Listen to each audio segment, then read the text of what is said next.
The grand hall of the Galactic Confederation buzzed with voices as beings from across the stars gathered. Tall, short, scaled, and tentacled creatures moved about, their translator devices creating a gentle hum beneath their conversations.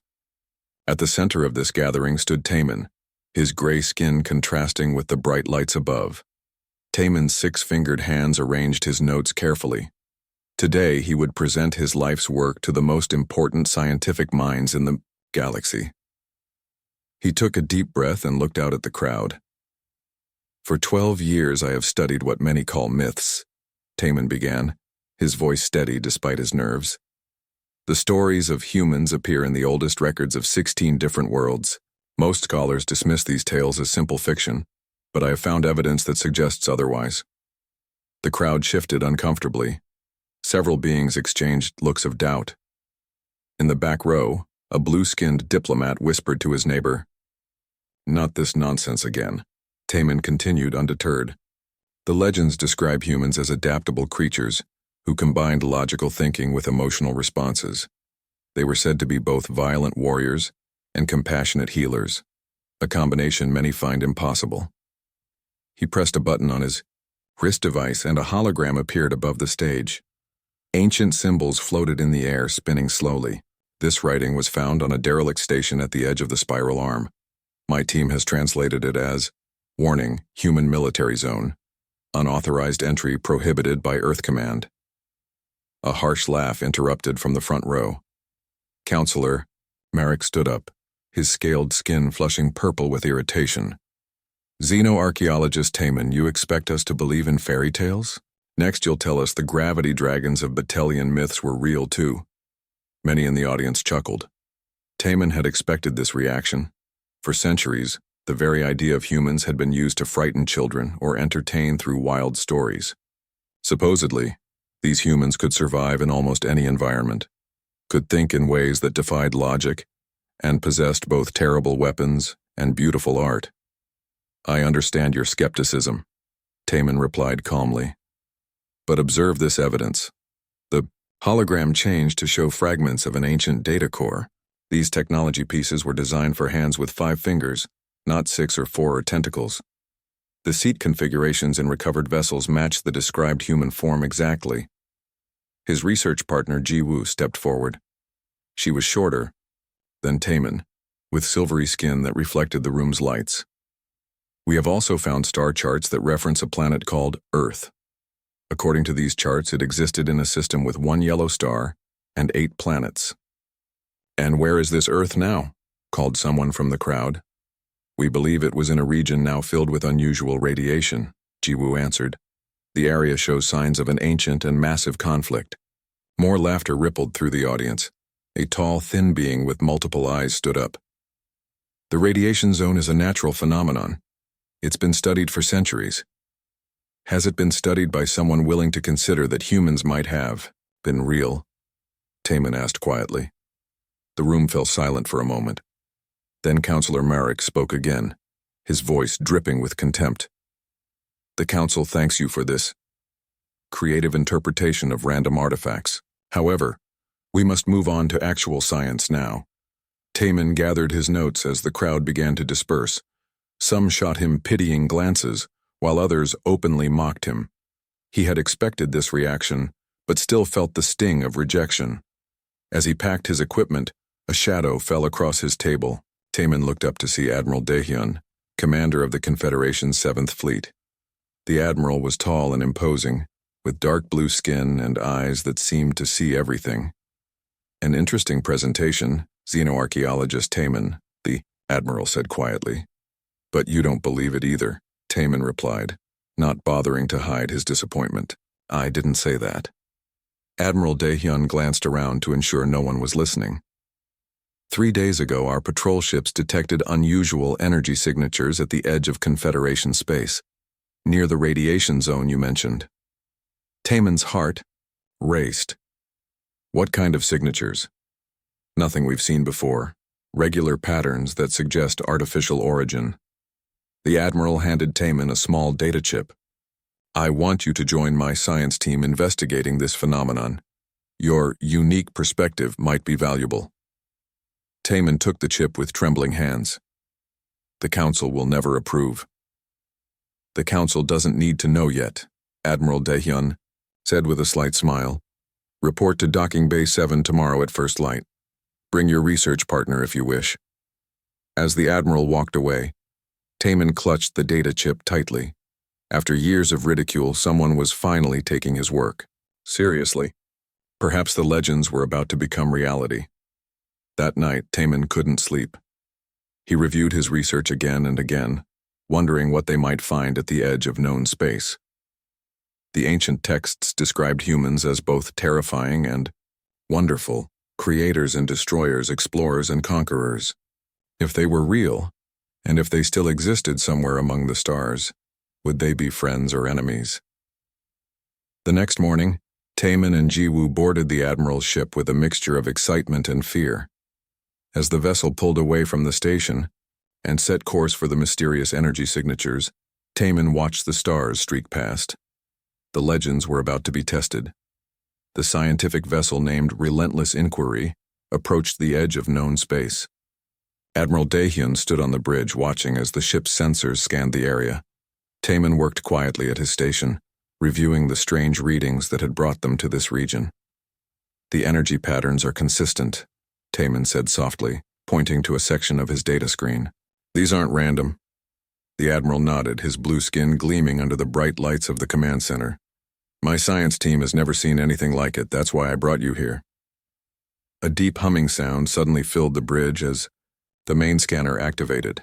The viewing screen lit up, displaying strange distortions in the fabric of space. There, Admiral Daehyun said, pointing to the screen. That's what we detected 3 days ago. Taman leaned forward, his eyes widening. It's artificial. The patterns are too precise to be natural. Artificial means intelligence, the Admiral replied. But whose? The ship moved closer to the mysterious anomaly, its sensors recording every detail. As they approached, the distortion seemed to pulse with an inner light. Energy signature changing, called out a technician seated at the sensor controls. Something's coming through. The viewing screen flashed with brilliant light as a massive object emerged from the distortion. It was unlike any ship in the Confederation. Fleet, angular and dark, with sections that seemed to absorb the light around it. It's huge, whispered Jiwoo, who had joined Taman on the bridge. At least 3 times the size of our largest vessels. The unknown ship drifted silently, showing no signs of power or life. After several tense minutes, Admiral Daehyun ordered a small team to board the vessel. I want to see this for myself, Taman said firmly. If this is related to my research, you will remain here, the Admiral replied. Then, after a moment's consideration, he added, unless you've developed sudden expertise in boarding potentially hostile vessels? Taman stood his ground. The ancient text described human ships in detail. I might recognize things your team would miss. After a brief argument, the Admiral agreed. Within an hour, Taman found himself in a shuttle approaching the mysterious ship. Its dark hull loomed larger with each passing second. The boarding team entered through what appeared to be an airlock.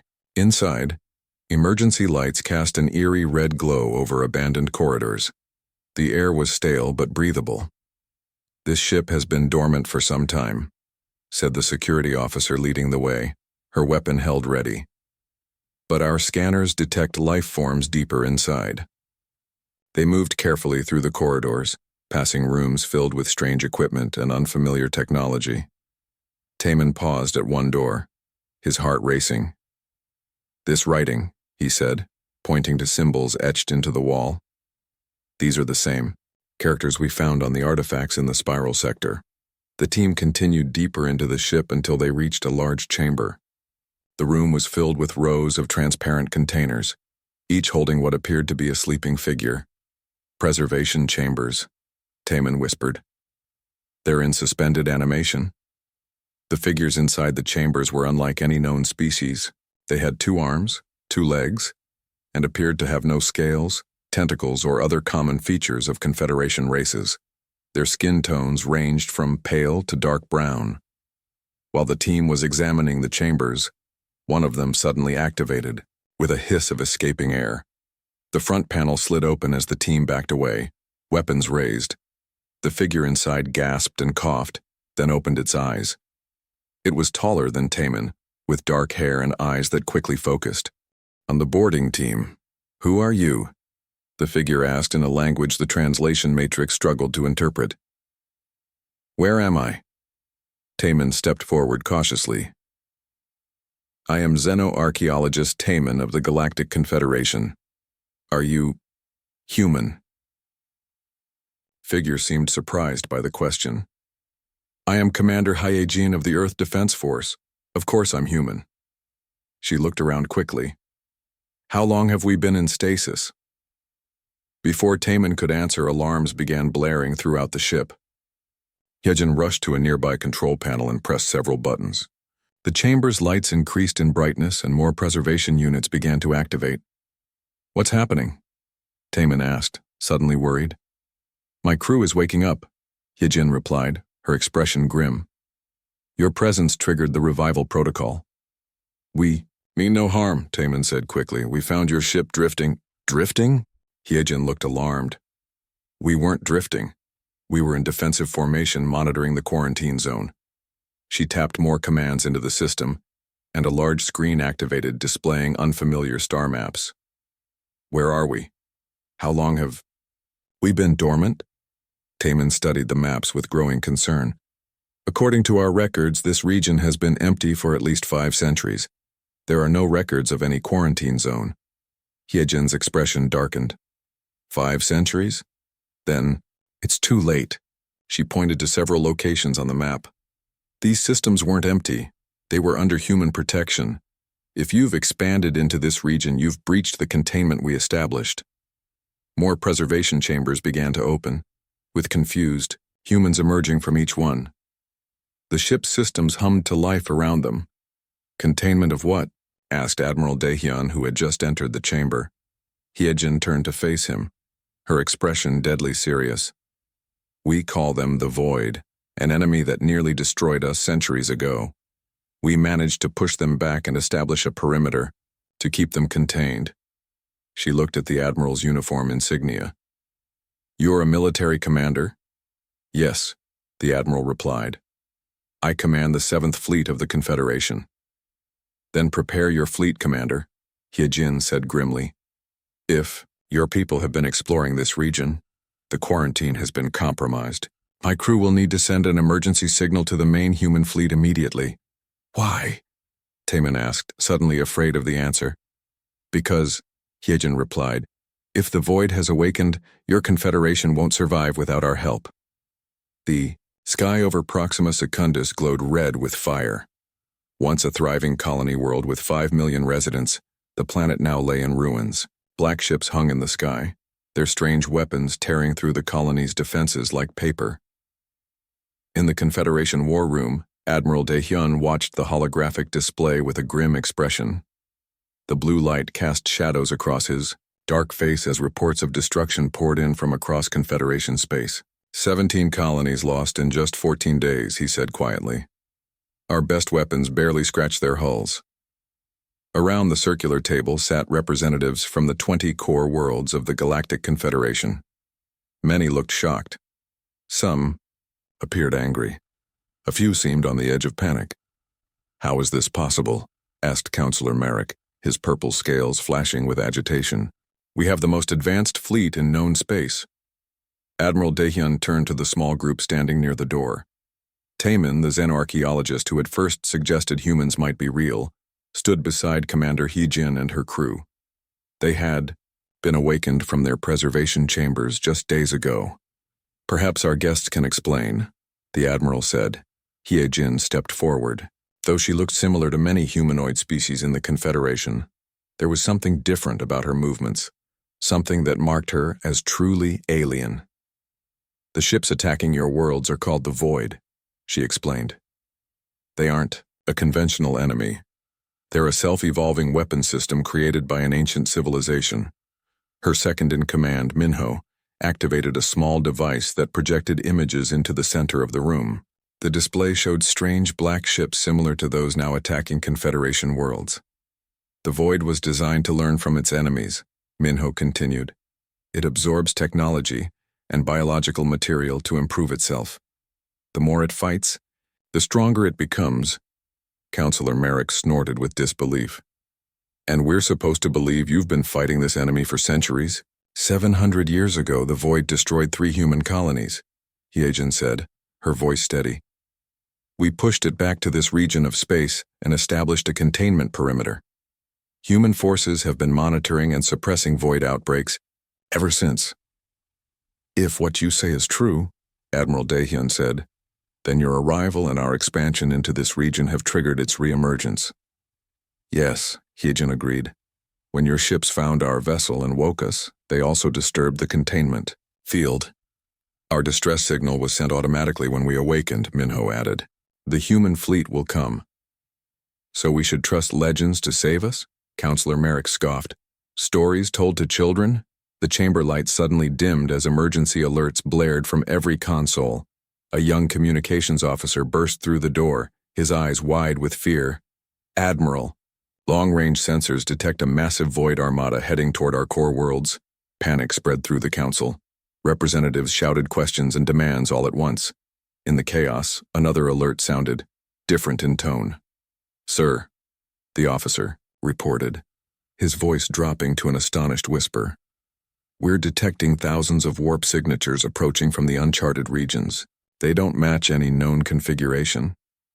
All eyes turned to Hyejin. A small smile appeared on her face.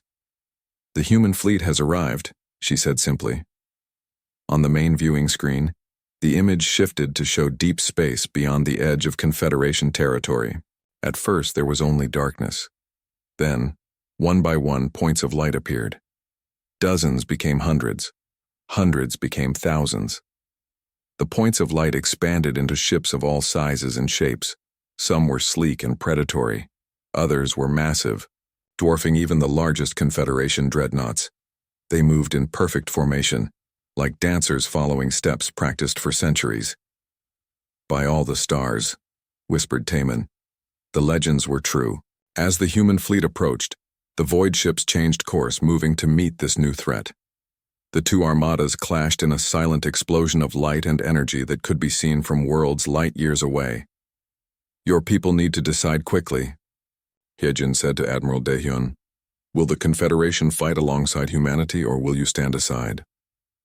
The Admiral looked at the representatives, their faces illuminated by the battle unfolding on the screen. We have no choice, he said firmly. If we want to survive, we must join forces. Counselor Merrick stood up, his scales now pale with fear. How can we fight something that learns from its enemies? Something that has overwhelmed our best defenses? Because, Minho replied, humans have been preparing for this moment for 700 years. Everything we are, our technology, our biology, even our society, has been shaped by this conflict.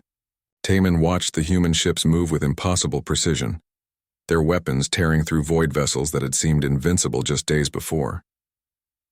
The legends said humans were both terrifying and noble, he said softly. I'm beginning to understand why. From the surface of the Confederation capital world, the sky transformed as the human fleet arrived. Thousands of warships emerged from hyperspace, their formations so vast they appeared to blot out the stars themselves. Citizens gathered in plazas and on rooftops, staring up at the heavens in wonder and fear. The legends are real, whispered a child pointing upward. Taman stood on the observatory platform alongside Admiral Daehyun, watching the display with awe. The human vessels ranged from nimble fighters to massive ships that dwarfed anything the Confederation had ever built. Some appeared partly biological, their hulls shifting and changing like living tissue. Others moved in ways that defied the known laws of physics. How is this possible? Asked Admiral Daehyun, his voice barely audible. We thought ourselves the most advanced civilization in the galaxy. Perhaps we were, Taman replied. Until today. A shuttle descended from the human fleet, landing on the central platform of the capital. From it emerged Admiral Yuna, commander of the Human Defense Force. She was tall with sharp features and moved with the confidence of someone who had fought countless battles. In the Grand Council chamber, Admiral Yuna wasted no time with pleasantries. She activated a holographic display showing the void's advance toward populated systems. Your worlds will fall within days unless we coordinate our defense, she stated flatly. Our vessels will form the front line. Your ships will support from these formations. She pointed to positions on the display. We've been fighting the void for centuries. Trust our experience or lose your worlds. Counselor Merrick bristled at her directness. The Confederation fleet takes orders from the Confederation Council, not from— There's no time for politics, Admiral Yuna interrupted. The void adapts to each new defense it encounters. It learns from every battle. Right now, it hasn't faced human weapons for centuries, giving us a temporary advantage. That won't last. Admiral Daehyun stepped forward. We will follow your lead, Admiral Yuna.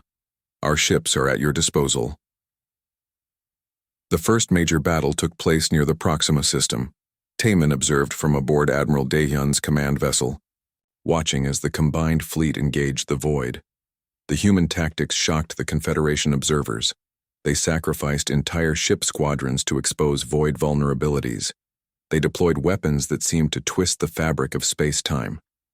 Their soldiers fought with a ruthlessness that made even veteran Confederation warriors uncomfortable. They fight like they have nothing to lose, Admiral Daehyun commented, watching a human cruiser deliberately ram a void vessel, destroying both ships. No, Taemin replied, understanding dawning. They fight like they have everything to protect.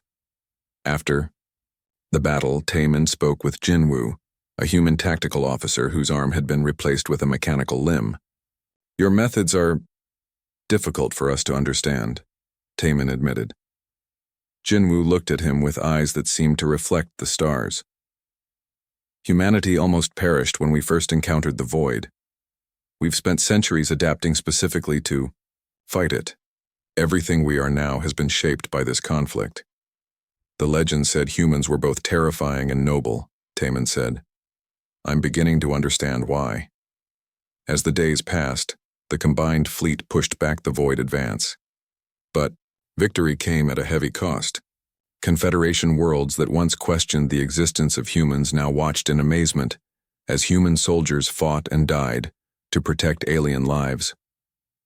In the command center, Admiral Yuna revealed her plan to strike at the heart of the void, a control structure hidden deep in uncharted space. Our intelligence suggests the void has a central node that coordinates its adaptive capabilities, she explained. If we can destroy it, we might not eliminate the enemy completely, but we'll set them back centuries. How did you discover this? Asked Counselor Merrick, who had become less hostile as the humans proved their worth. We've captured and studied void technology for 700 years, Admiral Yuna replied. We've lost millions of lives to gain this knowledge.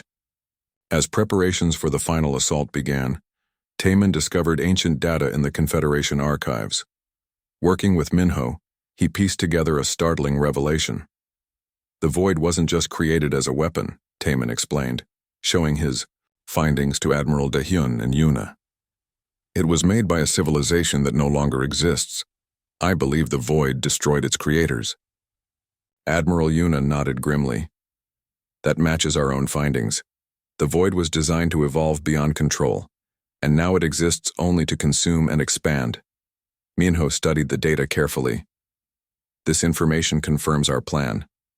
The central node is vulnerable to our containment protocol. But someone must deliver the package directly to the core, Admiral Yuna said, her voice solemn. The radiation would kill any Confederation species instantly. And humans? Taemin asked, already fearing. The answer: we might survive long enough to complete the mission, Minho replied without emotion. As the final battle approached, Taemin looked out at the stars now filled with ships preparing for war.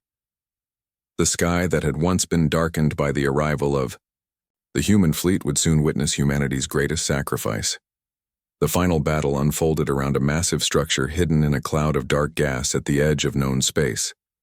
This was the heart of the void, a control node that gave the enemy its power to adapt and evolve. Human and Confederation ships fought side by side, creating a pathway for the small strike team led by Admiral Yuna and Commander Hyojin. Their Mission was simple but nearly impossible. Reach the core of the structure and activate the containment device. Aboard the command ship, Taemin analyzed ancient data with Minho's help. Their fingers moved quickly over holographic controls as they studied the void's weaknesses. If we're right, Taemin said, the containment protocol will permanently seal the void's consciousness.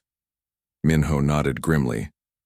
It should prevent it from adapting further, but the device must be placed at the exact center of the structure. On the main screen, they watched as the strike team's small ship dodged enemy fire and disappeared inside the massive void structure.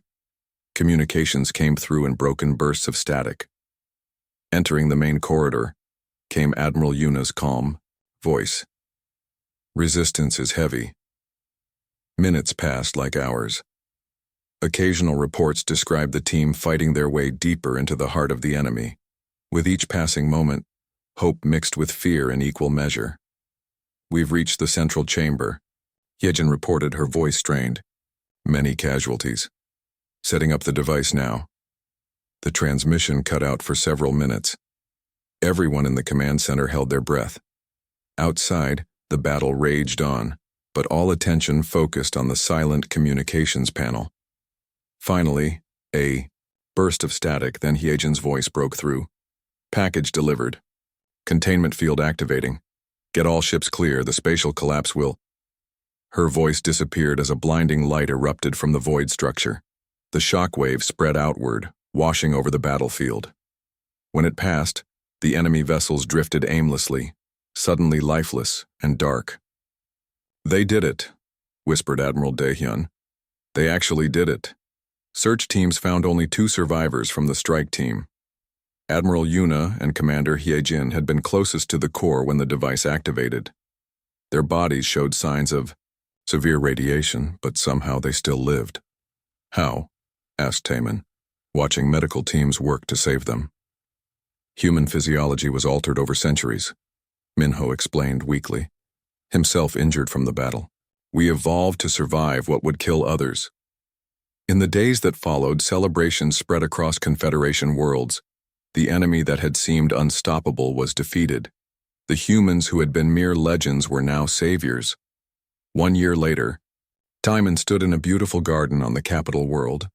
A monument had been built to honor those who died in the conflict.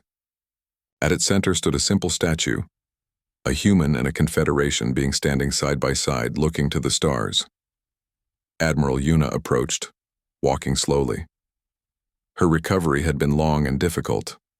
Scars marked her face and arms, but her eyes remained sharp and clear.